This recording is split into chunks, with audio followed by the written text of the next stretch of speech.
नमस्कार, vision IAS के news today के इस अंक में आप सभी का स्वागत है। इस अंक में हम आपके लिए लेकर आए हैं यूपीएससी परीक्षा की दृष्टि से महत्वपूर्ण कुछ अहम खबरें। इस अंक के साथ मैं हूं दिव्या तोमर। आइए सबसे पहले बात करते हैं इस अंक की हेडलाइंस के बारे में। शिक्षा मंत्रालय ने बुनियादी चरण के लिए राष्ट्रीय पाठ्यचर्या की रूपरेखा लॉन्च की। प्रधानमंत्री ने संयुक्त राष्ट्र महासचिव की उपस्थिति में मिशन लाइफ यानी पर्यावरण के लिए जीवन शैली का शुभारंभ किया। रक्षा मंत्री ने कहा कि भारत का लक्ष्य वर्ष 2025 तक रक्षा क्षेत्र में निर्यात बढ़ाकर $5 अरब करना और उत्पादन में $22 अरब की बढ़ोतरी करना है। कोयला मंत्रालय ने कोयला लॉजिस्टिक्स नीति 2022 के मसौदे पर राय मांगी है। क्लाइमेट ट्रांसपेरेंसी रिपोर्ट 2021 के मुताबिक चरम गर्मी की वजह से भारत को प्रमुख क्षेत्रों में $159 बिलियन की आय का नुकसान हुआ। और भारतीय प्रतिस्पर्धा आयोग ने अनुचित कारोबारी गतिविधियों के लिए गूगल पर 1337.76 करोड़ रुपए का जुर्माना लगाया। और आइए अब खबरों पर विस्तार से चर्चा करते हैं। शिक्षा मंत्रालय ने बुनियादी चरण के लिए राष्ट्रीय पाठ्यचर्या की रूपरेखा लॉन्च की है। बुनियादी चरण में 3 से 8 वर्ष की आयु के बच्चों के लिए प्रारंभिक बाल्यावस्था देखभाल और शिक्षा के लिए एक एकीकृत दृष्टिकोण पर बल दिया गया। बुनियादी चरण के लिए नेशनल करिकुलम फ्रेमवर्क राष्ट्रीय शिक्षा नीति 2020 के विजन के आधार पर विकसित किया गया। स्कूली शिक्षा के लिए एनसीएफ के 4 चरण हैं: बुनियादी चरण, प्रारंभिक चरण, मध्य और माध्यमिक चरण। नेशनल करिकुलम फ्रेमवर्क के तहत 3 से 6 वर्ष की आयु के बच्चों के लिए कोई निर्धारित पाठ्य पुस्तक नहीं होगी। एक्टिविटी पुस्तकें स्कूली गतिविधियों और लर्निंग अनुभवों के क्रम निर्धारण में शिक्षकों का मार्गदर्शन कर सकती हैं। इसके अलावा खेल के माध्यम से सीखना, खिलौना आधारित शिक्षा, रूढ़ियों से बचना, पाठ्य पुस्तकों में लैंगिक प्रतिनिधित्व तथा नीति शास्त्रीय और नैतिक जागरूकता पर बल दिया जाएगा। यदि बच्चे खेल के माध्यम से अपनी आयु के अनुरूप शारीरिक, शैक्षिक और सामाजिक गतिविधियों में शामिल होते हैं तो वे बेहतर तरीके से सीखते हैं और उनका बेहतर विकास भी होता है। इसके अलावा शिक्षा का प्राथमिक माध्यम बच्चे की घरेलू भाषा या मातृभाषा या परिचित भाषा होगी। साथ ही बच्चा जिस सांस्कृतिक और सामाजिक परिवेश में विकसित हो रहा है, पाठ्यक्रम में भी वो दिखाई देना चाहिए। प्रशिक्षण, अवसंरचना और अन्य सुविधाओं के मामले में शिक्षकों को सशक्त बनाया जाना चाहिए। इसके अलावा बच्चों की शिक्षा के लिए एनसीएफ में पंचकोश अवधारणा का उल्लेख किया गया है। साथ ही तैत्तिरीय उपनिषद में पंचकोश का वर्णन है, जो कि भारतीय परंपरा का मुख्य आधार है। इसके तहत एक बालक का संपूर्ण अस्तित्व पंचकोश या 5 परतों की वजह से है। और ये 5 परतें हैं: अन्नमय कोश यानी कि भौतिक परत, प्राणमय कोश यानी कि प्राण बल ऊर्जा परत, तीसरी है मनोमय कोश यानी मन की परत, चौथी है विज्ञानमय कोश यानी बौद्धिक परत और 5वीं है आनंदमय कोश यानी स्वत्व। प्रत्येक परत कुछ विशेष लक्षणों को प्रदर्शित करती है। एक बच्चे के समग्र विकास में इन 5 परतों के पालन और पोषण को ध्यान में रखा जाता है और तभी उसका पंचकोश विकास होता है। अगली खबर पर्यावरण से जुड़ी हुई है। प्रधानमंत्री ने संयुक्त राष्ट्र महासचिव की उपस्थिति में मिशन लाइफ का शुभारंभ किया। मिशन लाइफ भारत की एक वैश्विक पहल है। इसका लक्ष्य है जलवायु परिवर्तन के खिलाफ संघर्ष में दुनिया की मदद करना और संयुक्त राष्ट्र संघ के सतत विकास लक्ष्यों को प्राप्त करने के लिए एक सतत जीवन शैली अपनाना। भारतीय प्रधानमंत्री ने ग्लासगो में कोप 26 के दौरान लाइफ को प्रस्तुत किया था। इसका उद्देश्य व्यक्तियों और समुदायों को ऐसी जीवन शैली का अभ्यास करने के लिए प्रेरित करना है जो प्रकृति के अनुकूल हो और इसे नुकसान न पहुंचाए। ये मिशन संधारणीयता को अपनाने में 3 परिवर्तनों पर बल देता है। सबसे पहला है मांग में परिवर्तन, यानी अपने दैनिक जीवन में सरल लेकिन पर्यावरण के अनुकूल प्रभावी कार्यों का संपादन करना चाहिए। दूसरा है आपूर्ति में परिवर्तन, यानी कि हितधारकों को संशोधित मांगों के मुताबिक आपूर्ति और खरीद के प्रति अनुक्रिया करने और तैयार रहने के लिए प्रोत्साहित करना चाहिए। तीसरा है नीति में परिवर्तन, यानी कि औद्योगिक और सरकारी नीतियों में व्यापक बदलाव लाना चाहिए जो संधारणीय उपभोग और उत्पादन दोनों का समर्थन कर सके। नीति आयोग पहले वर्ष में मिशन लाइफ को क्यूरेट और इंक्यूबेट करेगा। बाद में इसे वन और जलवायु परिवर्तन मंत्रालय लागू करेगा। ये मिशन एक 5 वर्षीय कार्यक्रम है। ये मिशन वार्षिक लक्ष्यों के साथ वर्ष 2027-28 तक क्रियान्वित किया जाएगा। ये मिशन वर्ष 2022-23 में पहले चरण पर ध्यान केंद्रित करेगा। इस मिशन में 7 श्रेणियों में सतत कार्रवाइयों की पहचान की गई है, जो कि हैं ऊर्जा की बचत, जल की बचत, सिंगल यूज प्लास्टिक के उपयोग को कम करना, संधारणीय खाद्य प्रणाली को अपनाना, अपशिष्ट कम करना, स्वस्थ जीवन शैली अपनाना और इलेक्ट्रॉनिक अपशिष्ट को कम करना। रक्षा मंत्री ने कहा है कि भारत का लक्ष्य वर्ष 2025 तक रक्षा क्षेत्र में निर्यात बढ़ाकर 5 अरब डॉलर करना और उत्पादन में 22 अरब डॉलर की बढ़ोतरी करना है। सरकार का लक्ष्य वर्ष 2025 तक भारत में रक्षा उत्पादन को 12 बिलियन अमेरिकी डॉलर से बढ़ाकर 22 बिलियन अमेरिकी डॉलर करना है और इसका उद्देश्य है भारतीय सशस्त्र बलों की जरूरतों को पूरा करना और वैश्विक आपूर्ति श्रृंखलाओं को एकीकृत करने के लिए निवेशकों और विदेशी मूल उपकरण निर्माताओं को भारतीय रक्षा क्षेत्र का हिस्सा बनने के लिए आमंत्रित करना। इससे वैश्विक मांगों को पूरा किया जा सकेगा। वर्ष 2025 तक 5 बिलियन डॉलर के निर्यात लक्ष्य से स्पष्ट होता है कि सरकार की मंशा रक्षा विनिर्माण को निर्यात उन्मुख बनाना है। रक्षा उत्पादन को बढ़ावा देने के लिए कई पहलें आरंभ की गई हैं, जैसे कि रक्षा उत्पादन और निर्यात संवर्धन नीति 2020। ये आत्मनिर्भरता और निर्यात के लिए एक व्यापक मार्गदर्शक दस्तावेज है। इसके अलावा रक्षा उत्कृष्टता के लिए नवाचार दूसरी पहल है। इसका उद्देश्य एमएसएमईज और स्टार्टअप सहित अन्य उद्योगों को शामिल करके रक्षा क्षेत्र में नवाचार और प्रौद्योगिकी विकास को बढ़ावा देना है। तीसरी पहल है प्रौद्योगिकी विकास कोष। इसके तहत सशस्त्र बलों के लिए उत्पादों, प्रणालियों और प्रक्रियाओं के आधुनिकीकरण और नवाचार के लिए वित्तीय सहायता प्रदान की जाती है। चौथा है रक्षा निवेशक प्रकोष्ठ, जो कि रक्षा मंत्रालय के तहत आता है। इसे निवेश के अवसरों, प्रक्रियाओं और विनियामक आवश्यकताओं से संबंधित जानकारी प्रदान करने और प्रश्नों का समाधान करने के लिए गठित किया गया है। रक्षा क्षेत्र में स्वचालित मार्ग के माध्यम से 74% और सरकारी मार्ग के माध्यम से 100% प्रत्यक्ष विदेशी निवेश की अनुमति दी गई है। रक्षा अधिग्रहण प्रक्रिया 2020 में खरीद का प्रावधान किया गया है। कोयला मंत्रालय ने कोयला लॉजिस्टिक्स नीति 2022 के मसौदे पर राय मांगी। नीति के मसौदे में तकनीकी रूप से सक्षम, एकीकृत, लागत कुशल, लचीले, स्थायी और विश्वसनीय लॉजिस्टिक्स इकोसिस्टम विकसित करने का लक्ष्य रखा गया है। कोयला लॉजिस्टिक्स से मतलब है परिवहन के एकल या मल्टी मॉडल मोड की सहायता से खनन स्थल से गंतव्य तक कोयले की ढुलाई से।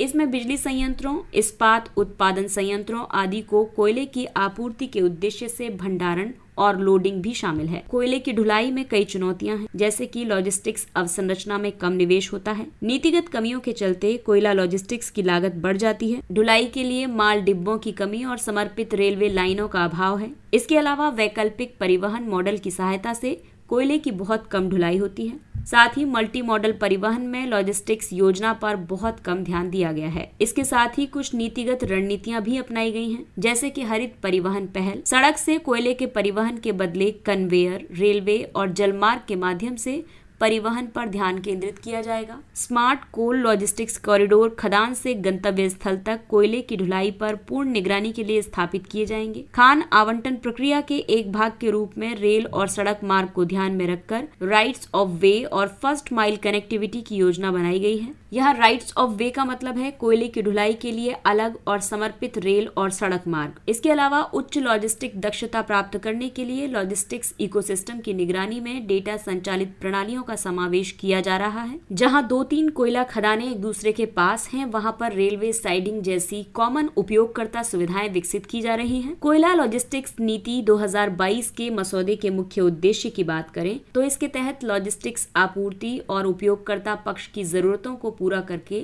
समावेशिता को बढ़ावा दिया जा रहा है। पर्याप्त कोयला ढुलाई अवसंरचना की उपलब्धता सुनिश्चित की जा रही है। सूचना एवं संचार प्रौद्योगिकी और आधुनिक अवसंरचना को अधिक से अधिक अपनाने पर बल दिया जा रहा है। साथ ही परिवहन के इंटरकनेक्टेड मल्टी मॉडल नेटवर्क और हरित परिवहन पहलों को बढ़ावा दिया जा रहा है और कोयले की कुल लॉजिस्टिक्स लागत को कम किया जा रहा है। ये समय और परिवहन में आने वाली लागत को ध्यान में रखकर किया जा रहा है।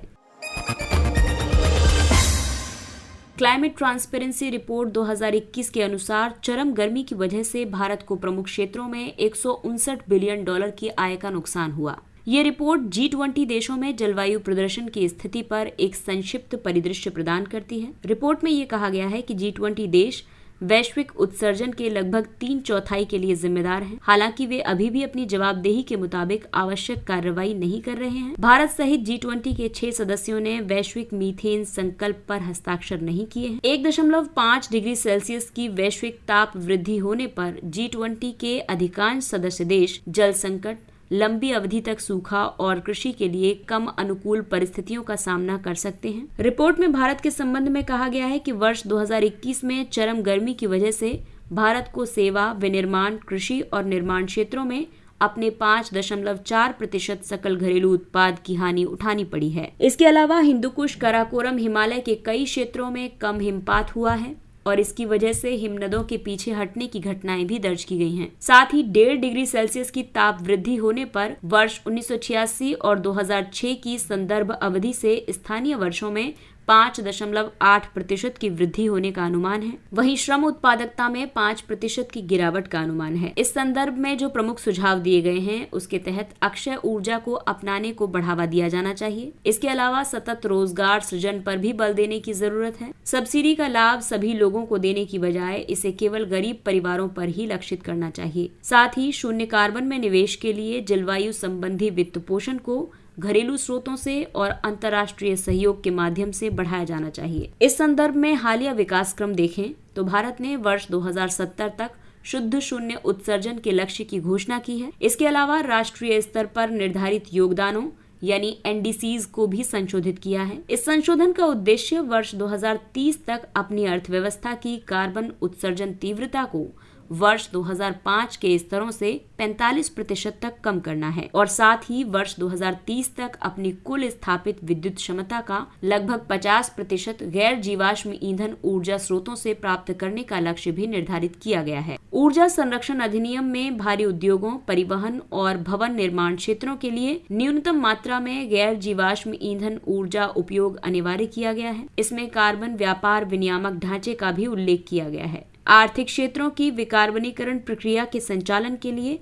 समितियों का गठन किया गया है। कोप 26 में भारत ने अल्पकालिक रणनीति के रूप में बिजली क्षेत्र में कोयले के उपयोग को चरणबद्ध तरीके से कम करने का समर्थन किया है। हालांकि राष्ट्रीय विद्युत नीति में वर्ष 2026-27 तक कोयले से अतिरिक्त 25 गीगावाट विद्युत क्षमता हासिल करने की योजना का उल्लेख है।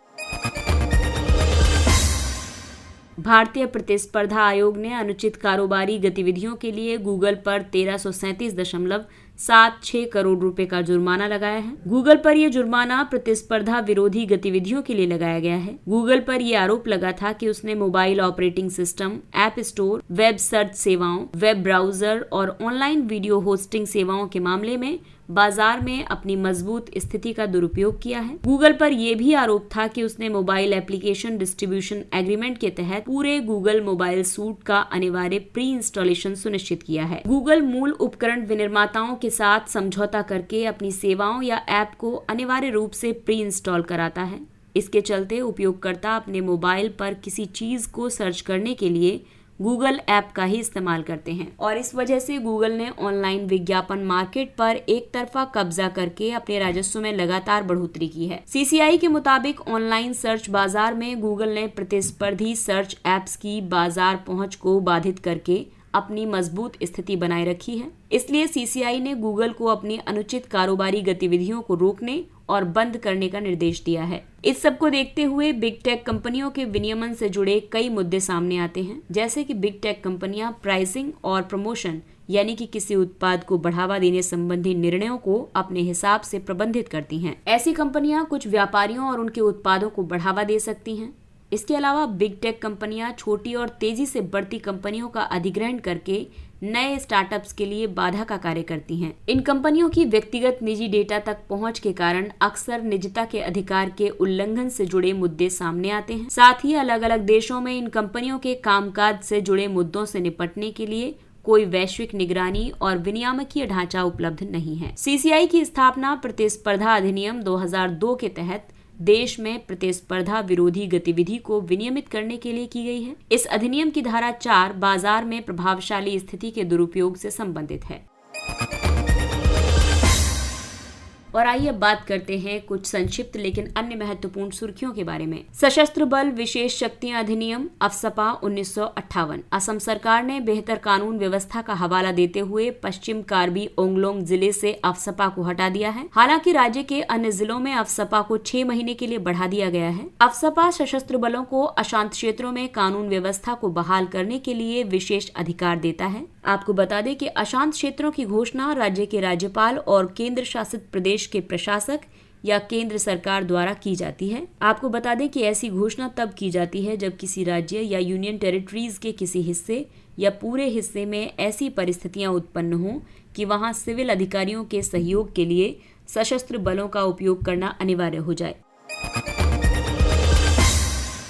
दूसरा है वुल्फ वॉरियर कूटनीति। चीन के राष्ट्रीय हितों की रक्षा के लिए चीन के राजनयिकों द्वारा आक्रामक तरीकों के उपयोग को वुल्फ वॉरियर कूटनीति के नाम से जाना जाता है। वुल्फ वॉरियर कूटनीति के तहत सोशल मीडिया सहित सार्वजनिक मंच पर आक्रामक, विरोधपूर्ण और शत्रुतापूर्ण कूटनीति का उपयोग किया जाता है। इस कूटनीति में उकसाने वाले उत्तेजक शब्दों के साथ साथ आक्रामक कार्रवाइयां भी शामिल होती हैं। चीन के दृष्टिकोण के मुताबिक ये कूटनीति चीन और चीन के लोगों के प्रति विशेष रूप से अमेरिका सहित अन्य देशों द्वारा की जाने वाली अनुचित कार्रवाई के प्रति प्रत्यक्ष जवाबी कार्रवाई है। अगला टॉपिक है चाइना प्लस वन रणनीति। चाइना प्लस वन एक ऐसी रणनीति है जिसके तहत कंपनियां केवल चीन में निवेश करने से बच रही हैं। वे अपने व्यवसायों का अन्य देशों में भी विस्तार करके इनमें विविधता ला रही हैं। पिछले एक वर्ष के दौरान आपूर्ति श्रृंखला में उत्पन्न बाधा की वजह से कंपनियों ने निवेश के लिए अन्य देशों पर ध्यान केंद्रित करना शुरू कर दिया है। ऐसी स्थिति महामारी और चीन की शून्य कोविड नीति के कारण उत्पन्न हुई है। भारत, वियतनाम, थाईलैंड और मलेशिया जैसे देशों को कंपनियां वैकल्पिक गंतव्य के रूप में देख रही हैं।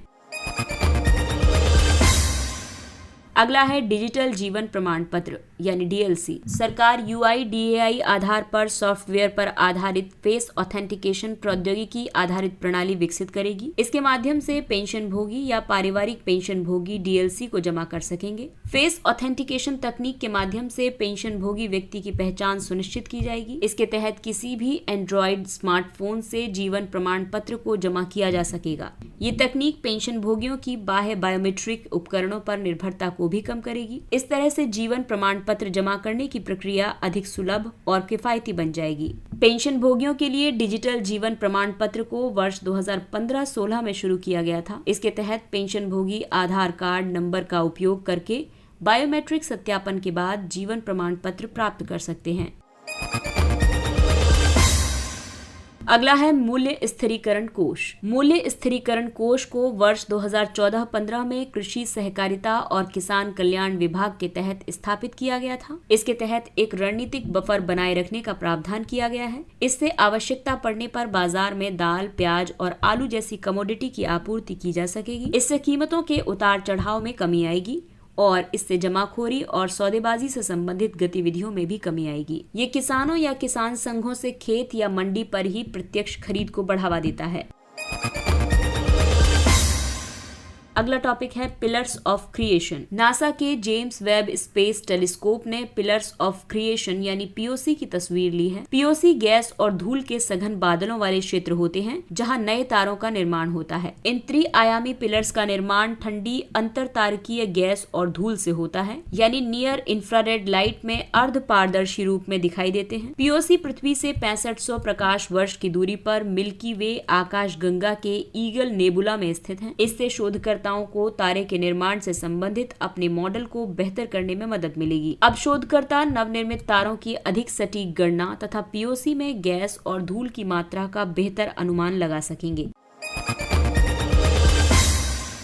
विशेष अभियान 2.0। भारत सरकार ने विशेष अभियान 2.0 की घोषणा की है। इसका उद्देश्य सरकारी कार्यालयों में स्वच्छता सुनिश्चित करना और लंबित कार्यों को कम करना है। इस अभियान को 2 अक्टूबर 2022 से 31 अक्टूबर 2022 तक संचालित किया जाएगा। अभियान के दौरान 1.5 लाख डाकघरों, विदेशी मिशनों या पोस्टों, रेलवे स्टेशनों और अन्य सार्वजनिक कार्यालयों को मिशन मोड में शामिल किया जाएगा। शारीरिक गतिविधि पर वैश्विक स्थिति रिपोर्ट 2022। इसे विश्व स्वास्थ्य संगठन प्रकाशित करता है। ये रिपोर्ट ये आकलन करती है कि सरकारें किस हद तक सभी आयु वर्ग और क्षमताओं में शारीरिक गतिविधि को बढ़ाने के लिए सिफारिशों को लागू कर रही हैं। इस रिपोर्ट में कहा गया है कि 50% से कम देशों में एक राष्ट्रीय शारीरिक गतिविधि नीति मौजूद है। इनमें से 40% से कम देशों में ये नीति परिचालन में है। केवल 40% से अधिक देशों ने ही सड़क डिजाइन मानकों को अपनाया है। ये मानक पैदल चलने और साइकिल चलाने को सुरक्षित बनाते हैं। इस रिपोर्ट में देशों से यह आह्वान किया गया है कि वे स्वास्थ्य में सुधार और गैर संचारी रोगों से निपटने के लिए शारीरिक गतिविधि को प्राथमिकता देने वाले प्रयास करें। साथ ही सभी प्रासंगिक नीतियों में शारीरिक गतिविधि को एकीकृत करने और कार्यान्वयन में सुधार के लिए उपकरण, मार्गदर्शन और प्रशिक्षण विकसित करें। पोक्कली चावल। पोक्कली चावल को भौगोलिक संकेतक दर्जा प्राप्त है। ये अपनी लवणीय जल प्रतिरोध क्षमता के लिए विख्यात है। केरल के अलप्पुझा, एर्नाकुलम और त्रिशूर जैसे तटीय जिलों में इसकी कृषि की जाती है। इसे जून और नवंबर महीने के बीच उगाया जाता है। इसके बाद इन्हीं खेतों में मत्स्य पालन भी किया जाता है। इससे धान कटाई के बाद खेतों में मौजूद फसल अवशेष झींगा और छोटी मछलियों के लिए भोजन और आश्रय का काम करते हैं, और मछलियों का मल तथा शल्क, इसके अलावा धान की विघटित पराली अगले मौसम में धान की खेती के लिए अच्छी प्राकृतिक खाद का काम करते हैं। हालांकि उच्च श्रम लागत और खराब रिटर्न की वजह से खेती की ये परंपरा खतरे में है। इसके साथ ही ये अंक समाप्त होता है। अगले अंक में फिर मुलाकात होगी कुछ अन्य महत्वपूर्ण खबरों के साथ। तब तक अपना ख्याल रखिए, सुरक्षित दूरी बनाए रखिए, मास्क पहनिए, हाथ और चेहरा साफ रखिए, क्योंकि कोरोना अभी पूरी तरह से समाप्त नहीं हुआ है। इसलिए अपनों का और अपना विशेष ध्यान रखें। और अगर आपको हमारा कंटेंट पसंद आ रहा है तो इसे लाइक, सब्सक्राइब और शेयर करें। इसके साथ ही विजन IAS की पूरी टीम आपसे इजाजत लेती है। नमस्कार, थैंक यू फॉर लिसनिंग।